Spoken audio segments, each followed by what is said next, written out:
Hoje a gente vai mergulhar na vida de uma das figuras mais complexas e, uau, influentes da história, o apóstolo Paulo. Ele foi tudo: evangelizado, teólogo missionário e, para muitos, o grande arquiteto do cristianismo como a gente conhece hoje.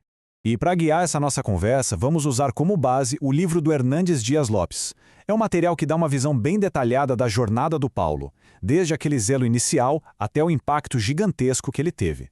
Vamos começar com a afirmação central do livro que, olha, não é pouca coisa não. A ideia aqui é que o impacto de Paulo foi muito além da religião. Ele simplesmente ajudou a moldar a civilização ocidental. E o que torna essa história tão fascinante é de onde ele partiu.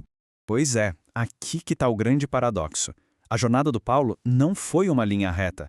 É a história de uma transformação assim radical, de um homem que dedicou a vida para acabar com o movimento e de repente virou o maior líder desse mesmo movimento. Para entender essa virada de chave, primeiro a gente precisa sacar quem era Saulo de Tarso. E olha, ele não era qualquer um. Pelo contrário, ele era um verdadeiro pilar da elite religiosa da época. Dá uma olhada no currículo do sujeito.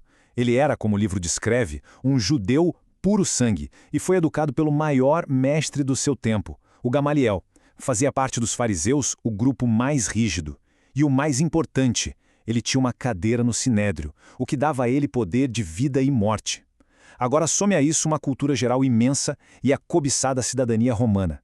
Basicamente, o cara estava no topo da pirâmide. E foi todo esse poder, toda essa autoridade e essa paixão que ele usou para uma única coisa: esmagar a igreja cristã que estava só começando. O livro usa uma metáfora muito forte para descrever o Saulo nessa fase. Um touro bravo. Tenta imaginar essa força, sabe? Obstinado, furioso, investindo contra tudo, inclusive contra os aguilhões, que são tipo aquelas pontadinhas na consciência que talvez já estivessem ali incomodando. E não era só uma questão de debate, de ideias, não. O texto pinta ele como uma fera selvagem, uma força da natureza movida por um fanatismo tão grande que ele literalmente respirava ameaças e morte.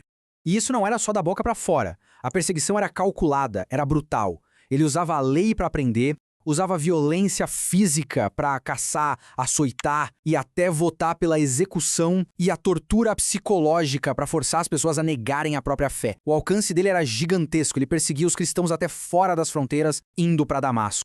Foi justamente numa dessas missões de perseguição, a caminho de Damasco, que aconteceu o evento que, bem, mudou a história. A coisa toda se desenrola em 3 atos, quase como numa peça. Primeiro, uma luz que cega, vinda do céu, que derruba ele no chão. Segundo, uma voz que o confronta diretamente: Saulo, por que você me persegue? E por fim, a submissão. O touro bravo é domado. A pergunta dele muda de o que eu vou fazer com eles para Senhor, o que o Senhor quer que eu faça? Mas será que essa transformação foi assim num piscar de olhos, como parece? Então, a análise do livro sugere que o caminho para Damasco foi, na verdade, o ponto final de um processo. Aqueles aguilhões que a gente falou, eles já estavam agindo. Paulo via suas vítimas, tipo Estevão, morrerem com calma, orando, enquanto ele, o carrasco, estava cheio de fúria. Essa diferença é gritante, já devia estar martelando na cabeça dele muito antes daquela luz aparecer. Com essa conversão, a energia que ele usava para destruir foi, pá, completamente redirecionada. O perseguidor se tornou o maior missionário.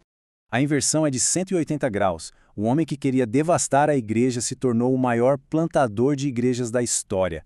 Aquele que pedia cartas para prender passou a escrever as cartas que formariam quase metade do Novo Testamento, levando esperança. Uma transformação completa mesmo. E essa nova missão o levou para todo o canto do Império Romano. Em 3 viagens missionárias épicas, ele e a equipe dele fundaram comunidades cristãs desde a Ásia Menor até o coração da Europa, mudando para sempre o centro de gravidade do cristianismo. Para fechar, o livro nos deixa com a imagem de Paulo como uma figura cheia de contrastes, um verdadeiro paradoxo vivo.